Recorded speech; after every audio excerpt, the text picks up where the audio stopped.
Mulyana ini. Assalamualaikum Bapak Yudi, Ustadz Yudi Mulyana ini.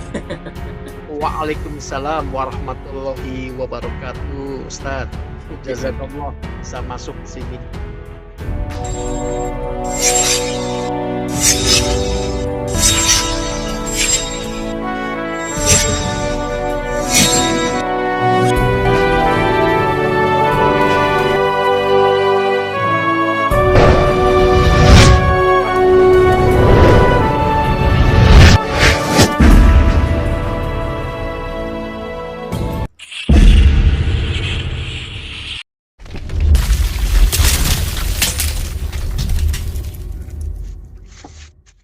Amin. Terima kasih Pak.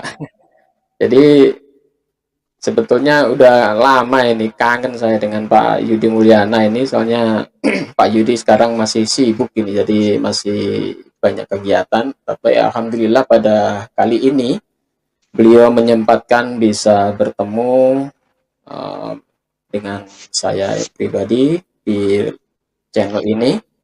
Tujuannya adalah Bapak Yudi akan bercerita banyak ini. Soalnya Bapak Yudi itu dulu pernah viral dengan berbagai permasalahan, terutama masalah beliau masuk Islam, kemudian ada isu-isu masuk Kristen lagi, yaitu yang diposting oleh Pausang ya. Waktu itu ada baptisan Bapak Yudi Mulyana. Kemudian Bapak Yudi Mulyana akhirnya kembali lagi menjadi Islam kembali. Supaya pemirsa atau saudara-saudara kita ini tidak salah paham atau bisa dikatakan tidak salah ya. Jadi istilahnya kita ini adalah tabayun. Jadi langsung ke Bapak Yudi supaya tidak muncul fitnah-fitnah di belakang hari. Kemudian juga supaya apa yang dulu beredar bisa beliau klarifikasi pada kali ini. Jadi begini Pak Yudi Mulyana, persoalan pertama dulu adalah kisah Bapak Yudi Mulyana ada isu-isu kok sampai dibaptis, itu bagaimana sebetulnya itu Pak? Mungkin Bapak bisa ceritakan sedikit ini Pak. Silahkan Pak. Iya, isu dibaptis itu memang benar, tetapi juga harus difahami dari kacamata yang benar. Sebetulnya pada waktu itu yang terjadi itu adalah akibat kegoncangan saya yang luar biasa. Karena memang dalam teori psikologi agama itu masih boleh dikatakan hal yang wajar kalau saya mengalami kegoncangan yang luar biasa. Tetapi bukan berarti saya adalah seorang penyusup begitu, Pak. Saya sama sekali bukan penyusup seperti yang dituduhkan oleh saudara Stephen Indrawibowo. Justru dia yang sebenarnya banyak memberikan testimoni yang tidak benar. Saya sebagai seorang teolog yang belajar betul-betul di sekolah teologi seminari, itu bisa dikatakan hal yang wajar kalau mengalami kegoncangan yang hebat. Karena memang saya lebih lama belajar di seminari teologi ketimbang belajar di IAIN. Dalam teori psikologi agama itu yang terjadi pada hidup saya. Padahal saya yang tulis itu di tesis saya, bahwa orang yang mengalami konversi itu mengalami 3 tahap. Yang pertama adalah prakonversi, yang kedua konversi, yang ketiga pasca konversi. Nah, yang terjadi pada saya pada waktu itu adalah saya belum tuntas melewati masa konversinya. Kalau prakonversi itu kan orang mengalami kegoncangan, lalu dia hijrah, yang disebut dengan konversi. Dan konversi itu ada 3 tahap, yaitu penyesuaian secara dogmatis, teologis, lalu penyesuaian dalam hal ritual, ibadah, dan penyesuaian pada interaksi sosial. Ada satu yang belum tuntas pada saya pada waktu itu adalah penyesuaian dogmatis teologis, yang seringkali kita tidak sadar, kita pikir tuntas, padahal belum tuntas. Dan ini yang kemarin sampaikan ke Pak Kiai Gus Muafik ketika saya berdakwah bersama dengan dia siang dakwahnya di Eretan, saya malam. Problem mualaf adalah terlalu cepat diberikan mikrofon. Mungkin termasuk saya terlalu cepat diberikan mikrofon. Sementara pada waktu itu belum tuntas masa penyesuaian dogmatis teologisnya. Karena memang saya cukup mendalam di agama lama saya. Sementara di agama baru saya, bimbingan itu belum diberikan secara tuntas. Nah, Bapak Ibu, pada waktu itu kenapa sampai dibaptis? Karena memang saya mengalami kegoncangan yang hebat akibat kesalahan yang saya lakukan, yaitu melakukan poligami. Sebetulnya problemnya adalah poligami. Pada waktu poligami itu membuat saya menjadi goncang sampai pada akhirnya tanpa saya sadari ada kekuatan lain yang memberikan pengaruh kepada saya sehingga saya tunduk kepada satu orang sampai akhirnya saya diruqyah cukup lama oleh banyak para kiai sampai bisa kembali pulih begitu. Kira-kira seperti itu. Jadi pada saat saya mengalami kegoncangan itu yang berawal dari poligami, ternyata poligami tidak mudah. Tidak mudah.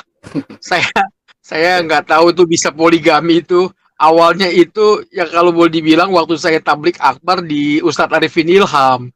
Saya bilang sama dia bercanda itu waktu di Azikro terakhir itu. Dakwah tablik akbar di Azikro bersama Ustadz Arifin. Saya bilang dulu saya kalau ketemu orang Islam tuh paling takut kalau lihat orang itu berjenggot dan celananya cingkrang, saya bilang. Tapi ternyata saya salah. Orang berjenggot itu sangat lembut. Lihat Al-Murabi guru saya, Ustadz Arifin Ilham. Sangat lembut, saking lembutnya istrinya 3. Wah, dia ketawa.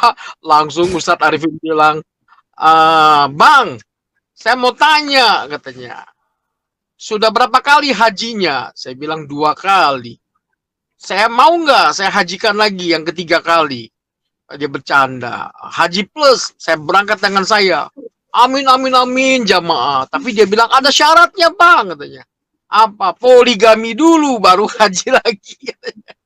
Terus Ustadz Arifin waktu bilang, saya doakan ya, antum poligami. Wah, ternyata habis dia bilang begitu, itu bulan sekitar Oktober atau November, nggak lama poligami itu, betul-betul. Makanya hati-hati ya kalau ulama ngomong itu. Saya juga nggak ngerti itu. Jadi poligami waktu itu, ternyata poligami itu Pak ada iramanya Pak, naik turun. Jadi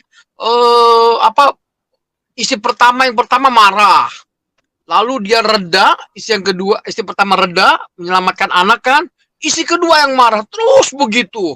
Nah ketika itu depresi karena sulitnya poligami. Nah di situ ada kekuatan lain yang masuk ke saya yang berpengaruh sampai saya tidak bisa mengendalikan diri saya. Cukup lama saya diruqyah oleh banyak para ulama di Cirebon begitu. Sampai bisa stabil begitu. Jadi dari situ memang akhirnya ya Allah memulihkan. Tetapi saya bersyukur dengan semua yang saya alami sekarang, Pak. Saya belajar Islam lebih komprehensif. Ternyata Islam itu tidak sesederhana yang saya pahami selama ini. Nah, kalau selama ini saya cuma memahami Islam itu seperti agama-agama lain. Bahwa ada 2 kelompok di dalam agama-agama lain itu. Yang pertama adalah kelompok yang bersifat kelompok kondisional. Yang kedua adalah kelompok tekstualis. Saya dulu berpikir bahwa 2 kelompok ini dalam Islam ini kenapa sulit sekali untuk duduk bersama. Saya berpikir dulu gereja lebih hebat karena 2 kelompok ini pada akhirnya bisa duduk bersama.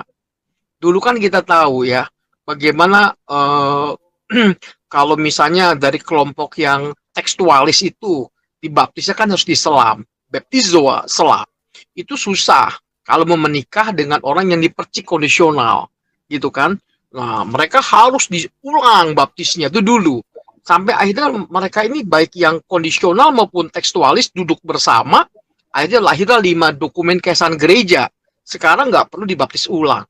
Nah, saya bilang kenapa nggak seperti mereka? Orang Kristen bisa duduk bersama antara yang tekstualis dengan kondisional. Kenapa Islam tidak? Nah, kalau yang tekstualis dianggapnya Wahabi, kondisional Nahdiyin begitu kan. ribut terus begitu. Nah sekarang ternyata saya nggak begitu lagi berpikirnya, bahwa memang dalam Islam itu lebih lebih hebat, lebih luar biasa. Bagaimana dakwah itu memang harus hati-hati. Bagaimana tidak cuma pakai logika, tapi bagaimana dakwah itu harus belajar dengan dakwah, menjaga sesuai dengan sanadnya sampai kepada Rasulullah. Bagaimana memahami hadis juga tidak cuma asal ngutip, memperhatikan bagaimana perawinya, sahih tidak hadisnya gitu.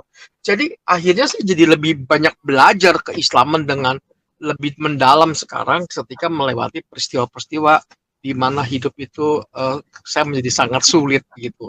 Kira-kira begitu Pak. Pasti ada hikmahnya. Ya saya sudah Ya, memaafkan iya, iya. mereka-mereka yang menghantam saya.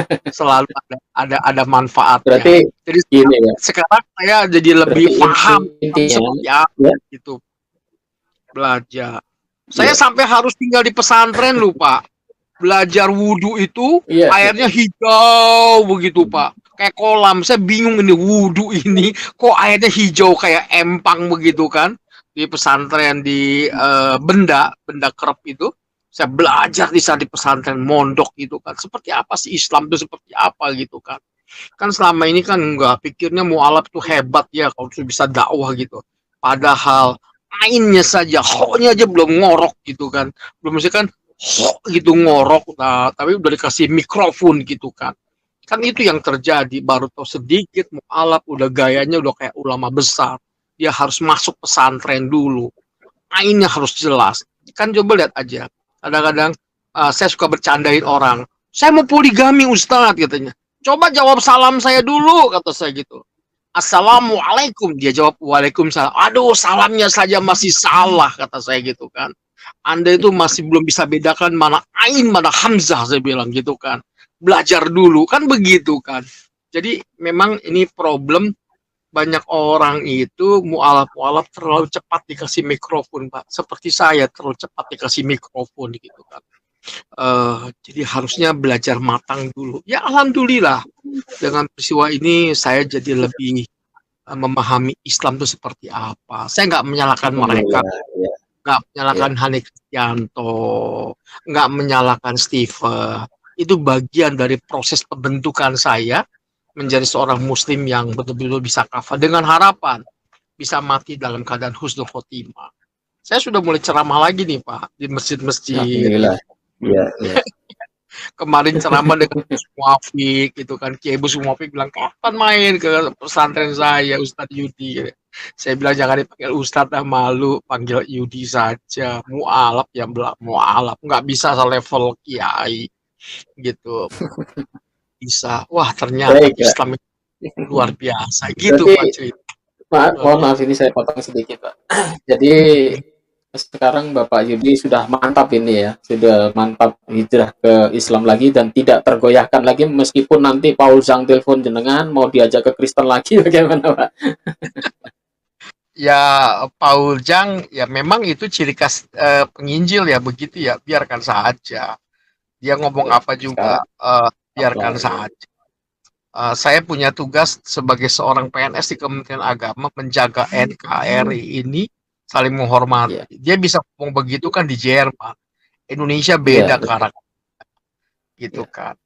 Ya iya, saya sampai difitnahnya luar biasa, misalnya nyogok jadi petugas haji. Itu juga level-level waktu haji itu juga aneh Pak. Saya nggak kenal Pak Gubernur Heriawan, nggak kenal. Dia bilang kan nipu Gubernur Jawa Barat. Bohong semua itu Hani, ngaco semua. Saya itu baru ketemu Pak Heriawan itu pada haji yang kedua, Pak.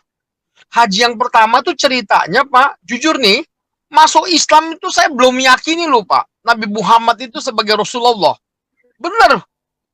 Padahal saya sudah umroh, Pak. Umroh pertama, pelanga, pelongo gitu loh, Pak. Itu kan proses, Pak. Padahal yang bimbing saya siapa, Pak? Pak Ari Ginanjar. Itu saya nggak nipu, Pak. Si Hani bilang saya nipu Ari Ginanjar, Pak Ari Ginanjar. Enggak ada nipu-nipu tuh nggak ada. Ngalir saja ikut training ISQ itu. Nggak ada ingin nipu tuh nggak ada. Tahu tuh Hani dapat bahan dari mana itu.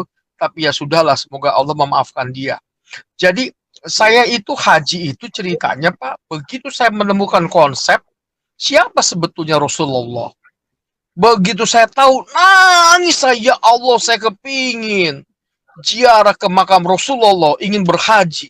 Baru itu, Pak. Nah, setelah itu ada berita, coba masuk lewat jalur TPHD katanya, Pak. TPHD itu tim pendamping haji daerah provinsi. Masuk mengajukan ke gedung sate. Ditolak, Pak. Ya sudah, saya sampai sudah lupa. Maklum, namanya juga mualaf. Ditolak ya sudah. Tahu-tahu Pak 2013 itu udah lama, Pak. Ditelepon tengah malam saya tuh, Pak, oleh gedung sate. Assalamualaikum katanya dengan Ustadz Yudi, betul. Saya diperintahkan untuk menghubungi Anda, diminta besok saudara datang ke gedung sate dengan membawa berkas. Wah, ini kok daftar calon apa haji kan, syarat yang diminta itu kan pas foto, paspor, surat mualaf. Ini beneran nggak gitu, Pak, waktu itu, Pak. Akhirnya berangkat saya lengkapi, Pak, tengah malam, tapi diminta buat surat permohonan, tahunnya mundur. Oh begitu ya, saya ikuti berangkat sama istri anak saya ke Bandung. Ternyata benar, Pak. Saya tuh berangkat sebagai TPHD, tapi saya belum yakin, Pak. Sampai benar-benar ada pengumuman di daftar Siskohat itu, kaget di kantor. Sudah dibayarin, Pak, oleh anggaran Provinsi Gubernur Jawa Barat. Jadi saya bukannya nipu, nggak tahu. Itu pun nggak ketemu Pak Heriawan, nggak kenal. Berangkatlah sebagai TPHD. Begitu, Pak. Itu haji yang pertama ya, Pak. Kalau haji yang kedua, sudah yakin keilmuan saya. Haji yang kedua juga aneh, Pak. Saya berangkat haji kedua tuh bukannya nipu, Pak. Ceritanya saya putus asa. Saya putus asa, Pak. Saya punya anak Down syndrome. Namanya Nadia.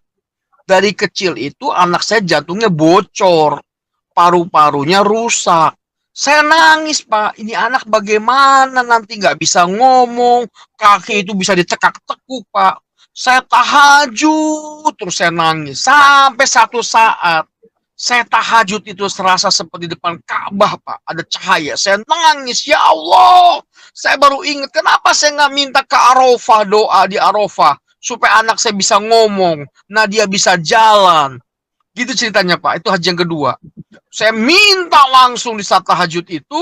Tiba-tiba berapa hari kemudian dipanggil oleh kepala kantor. Gitu loh, Pak. Namanya Pak Sanukri. Pak kepala kantor. Memang waktu saya sangat dekat dengan beliau. Dia bilang begini, dipanggil saya ke ruangannya, Pak Dokter katanya. Saya belum dokter, Pak. Pak Dokter, dia panggil saya dokter. Pak Dokter, iya Pak. Kalau Allah mentakdirkan Anda berangkat jadi ketua Klotters, bagaimana? Siap? Siap Pak Kepala, gitu Pak. Ya sudah, nih persiapkan buat testing, baca undang-undang nomor. Saya belajar Pak. Karena ternyata ketua kloter itu susah, Pak. Belajar. Akhirnya pas waktunya testing, Pak, itu sampai, Pak, dari ingat sampai lupa, Pak. Materi yang saya pelajari itu undang-undang perhajian, manasik, karena susah, Pak. Dari ingat sampai lupa. Testing, Pak, lulus tingkat kota Cirebon. Naik tingkat provinsi. Saingannya dengan teman-teman dari kota Cirebon juga. Nggak nyangka, Pak, itu, Pak. Saya lulus gitu loh, Pak. Subhanallah, nggak nyangka. Padahal saya pikir saya nggak lulus. Kenapa, Pak? Nggak lulus, Pak. Karena waktu itu ujian bahasa Arabnya jujur, Pak. Bahasa Arab gundul, Pak. Jadi begitu lihat teman-teman tuh, Pak. Waduh, celaka, saya nggak akan bisa gitu kan. Arab gundul kan. Pak, itu Arab gundul ya, Pak. Iya Pak Haji Yudi katanya. Saya masuk ke masjid, saya nangis. Ya Allah, saya kepingin berangkat haji, doa buat Nadia. Tahu-tahu begitu saya masuk, Yudi Mulyana begitu Pak. Jadi bukan nipu. Diem saya tuh Pak. Udah mengaji Arab gundul gak bisa Pak. Duduk katanya. Langsung penguji itu bilang begini. Loh, kok Anda matanya sipit? Anda Chinese? Iya. Mualaf ya? Iya. Pak Yudi ini kok bisa kerja di Kemenag? Iya Pak, saya dulu di Bimas Kristen, sekarang saya di Bimas Islam. Hah? Kaget dia. Kok bisa di Bimas Islam? Iya, saya lulus dari S2 IAIN Pak. Dulu dari S2 teologi, lo S2 IAIN. Kaget dia, cerita akhirnya tentang mualaf. Kok bisa di mualaf? Akhirnya Pak sampai dia lupa ngecek saya suruh ngaji Arab gundul Pak. Akhirnya langsung suruh kalau Anda sampai di Jeddah apa yang Anda lakukan? Saya kan sudah haji Pak. Lalu akan bagaimana katanya lempar jumroh.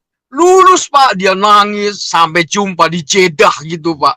Oh saya kaget. Jadi nggak ada tuh nyogok-nyogok tuh nggak ada. Hani itu nggak tahu dari mana informasinya. Ngawur itu Pak. Beritanya saya nipu ada. Semoga Allah mengampuni dosa-dosanya Hani ya Pak. Bagaimanapun dia saudara kita dalam Islam. Gitu Pak. Jadi saya Iya, itu sampai bagaimanapun kepala dia kantor sudah. marah loh Pak. Kemenang itu marah. Itu orang siapa Pak Haji Yudi katanya. Ngomong nyogok-nyogok ke Kemenang katanya. Jadi banyak berita nggak benar. Ya sudahlah Pak. Nanti orang juga akan menilai siapa yang benar dan siapa yang salah ya Pak ya. Kita doakan saja semoga dia mendapatkan hidayah. Iya, Jangan gitu kan. amin. Ah, Iya. sih Oke. Terus gini lah, begitu Pak. eh, saya Iya, saya jadi teringat lagi nih, Pak. Kalau jenengan tadi menyentil Bapak Rohani ya. Kemarin saya waktu dialog dengan si Paul Zhang di channelnya Paul iya, Zhang itu, Paul Zhang itu iya. menuduh Bapak Bapak Yudi Mulyana dan Rohani itu sekarang buron dia bilang gitu. Wah masa? Kan. Gitu. Nanti saya tanya Pak Yudi lah, masa Pak Yudi buron? Dia bilang. Jadi ini biar diklarifikasi langsung oleh Bapak Yudi, soalnya Paul Zhang itu di channelnya itu masih teriak-teriak kalau Pak Yudi dan Pak Rohani itu sekarang buron katanya.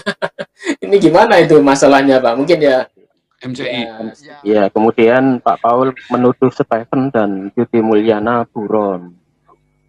Kenapa? Buron Kenapa? gimana? Kenapa? Pak Paul jangan menuduh Gus Stephen dan Yudi Mulyana saat Hani ini buron. Christian. Hani Christian. Oh, bukan Stephen ya? Oh, Stephen Indra dan Hani Christian itu sudah ada laporannya di Polres Cirebon dan sudah ada panggilan ketiga, tapi mereka tidak pernah datang. Itu benar-benar buron mereka. Polres Cirebon. Teman-teman boleh cek aja ke Polres Cirebon. Nah, itu saya informasinya A1 ya. masalah itu gimana? waktu itu cukup meramaikan ya Pak ya, cukup viralnya luar biasa Pak. Saya sendiri sampai ngedown itu Pak.